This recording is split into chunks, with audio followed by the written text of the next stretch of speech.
The very first trailer for the new Ghostbusters film is out. Fucking thing sucks! This is my breakdown of why this film looks so bad.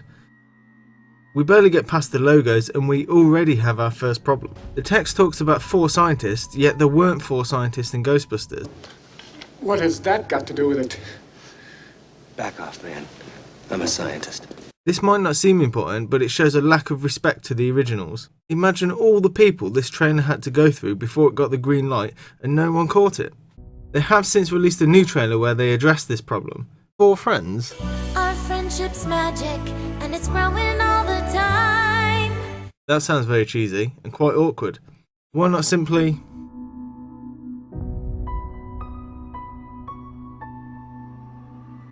That's not to mention the film isn't actually a sequel, it's a remake, so the trailer's misleading in that regard too.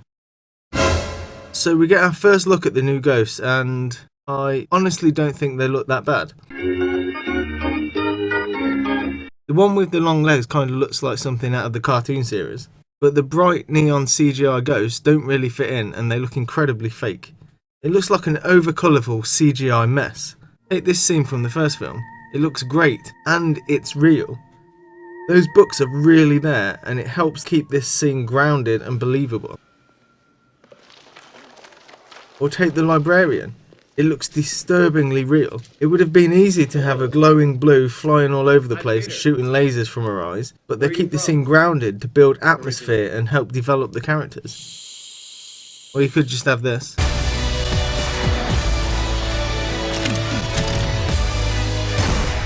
The characters in the originals worked so well because they were unique, quirky, and interesting. I collect spores, molds, and fungus. So you'd be right in expecting the same level of realism from the new characters, right? Nope! One look at the first pictures they released for this film and you already know what the characters are going to be. You got the fat, clumsy one that gets hurt. You've got the smart but insecure one. I wouldn't be surprised if she needs a pep talk to realise how clever she is. Then of course you've got the loud, obnoxious one. Why do so many black actors say, "Oh hell no! Oh, hell no! Oh, hell no! Oh, hell no!" Is it an American thing? At least they avoided a stereotype with this character. Instead they went with ripping off Egon from the cartoons. Okay, now I'm going to ask you a question. Do you think this film is badly made, or do you think these characters are stupid? If we presume this film is made with a level of skill, I'm forced to believe these characters are stupid. They are unable to read facial expressions. It's okay, she seems peaceful. Peaceful? Really? This face looks peaceful to you? That face is more malevolent than maleficent.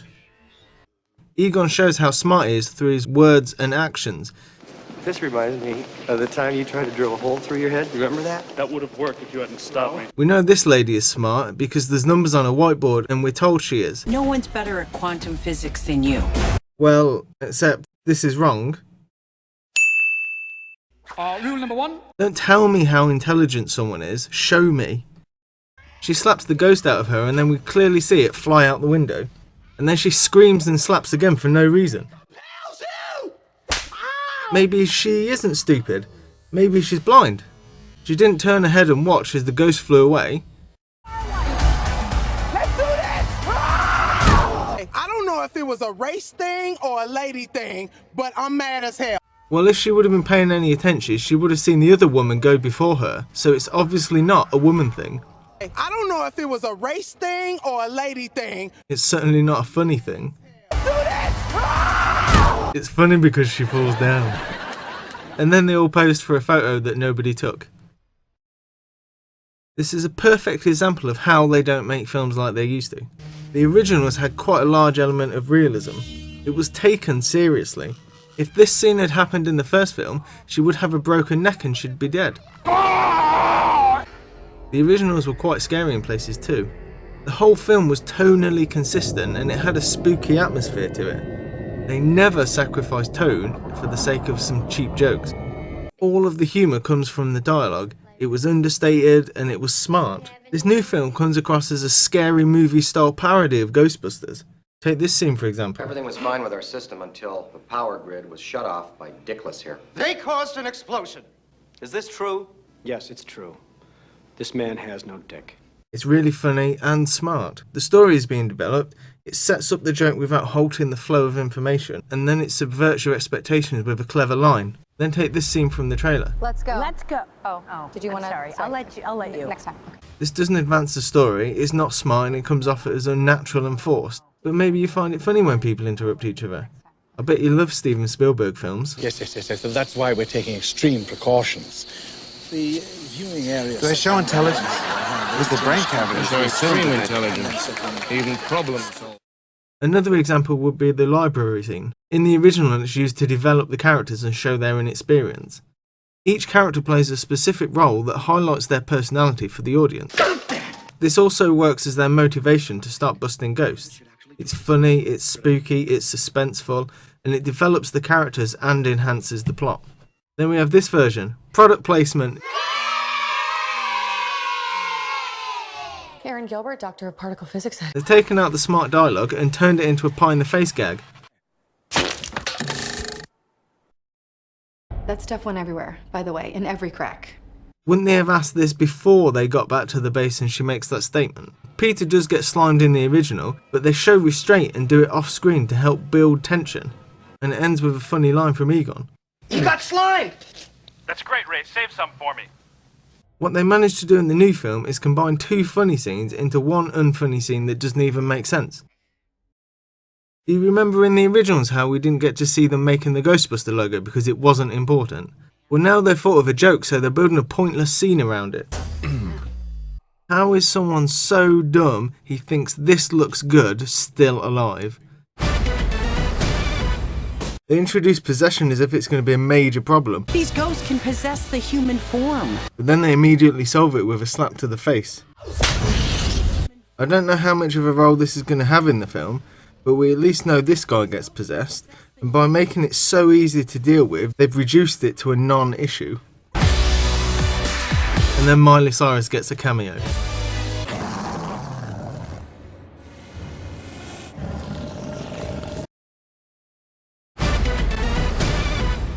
And don't give me the new movie doesn't ruin the enjoyment of the originals argument.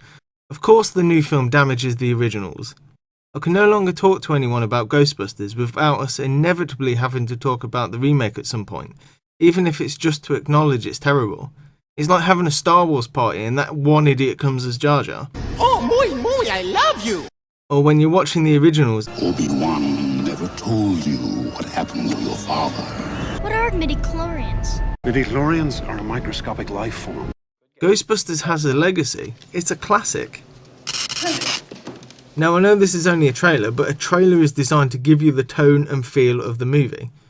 The trailer is released for the studio to say, this is what we're going for, what do you think? We're supposed to judge if we want to see a film based on the trailer. And they usually show the best jokes in the trailer. I always do that. Even if the rest of the film is amazing, I don't want to see a film that's got something as stupid as this in it. The power of pain compels you! Ow! Can you imagine Winston slapping Ray and yelling the power of Winston compels you? No, you can't. Because it's stupid. Hey, Ray. But it could just be a bad trailer, right? I mean, it is directed by the person who brought you this masterpiece of comedy.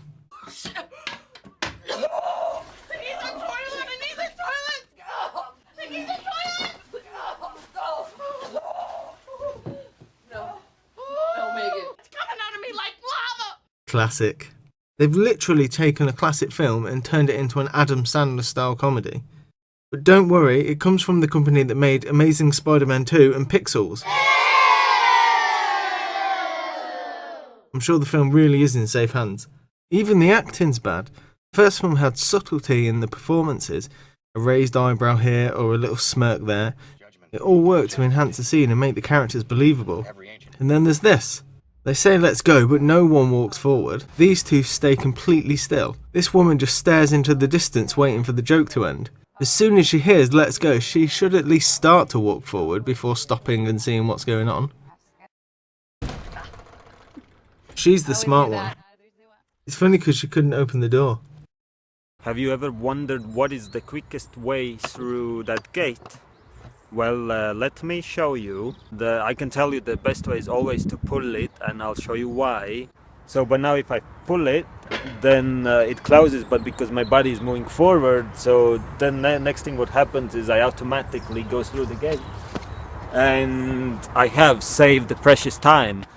We have dedicated our whole lives to studying the paranormal. Now there's sightings all over the city. Someone needs to work on their line delivery. That's some really bad exposition you've got there. And I can borrow a car from my uncle. It's funny because they had a car in the first film. Thankfully, if you missed it, there was more lines pointing out the punchline for you. You know, in case you're dumb. You didn't disclose that the vehicle was going to be a hearse. It's a Cadillac. These aren't nods to the originals. They're a full-on headbutt. And I can borrow a car from my uncle. But I'm mad as hell. I'm predicting that we get loads of product placement.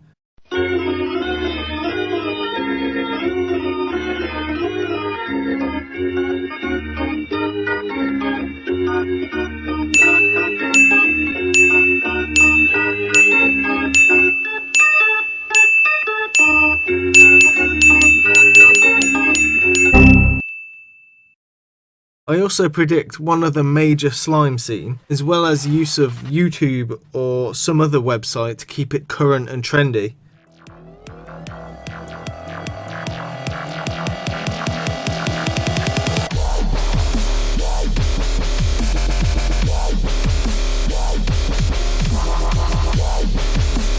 That's enough.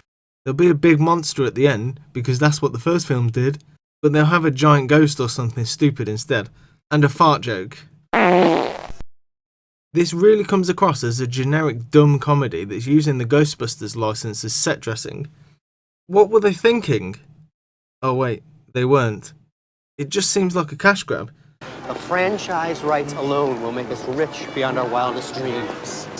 They show no respect for the source material. The trailer clearly shows it is a shallow attempt at a film with no understanding of wit, depth or subtlety. They've remade the film, sometimes copying scenes shot for shot.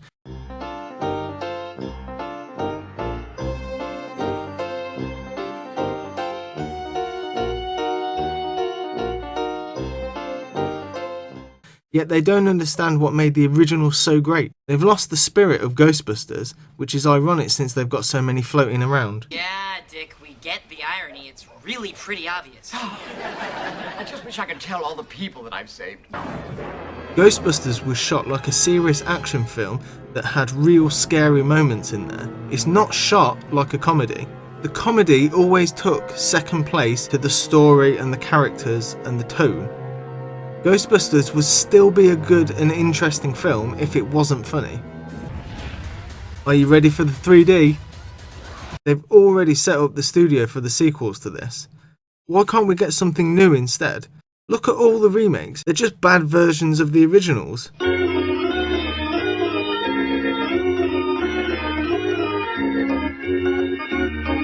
What other classics are they going to ruin with a dumb remake? Jaws, Back to the Future, E.T.? The negativity to this film has been huge. It could be a tipping point where we see an end to the pointless remakes. It would send a message to the studios that people don't want lazy remakes that lack imagination.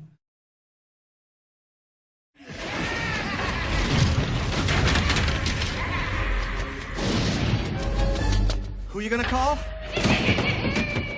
Someone else.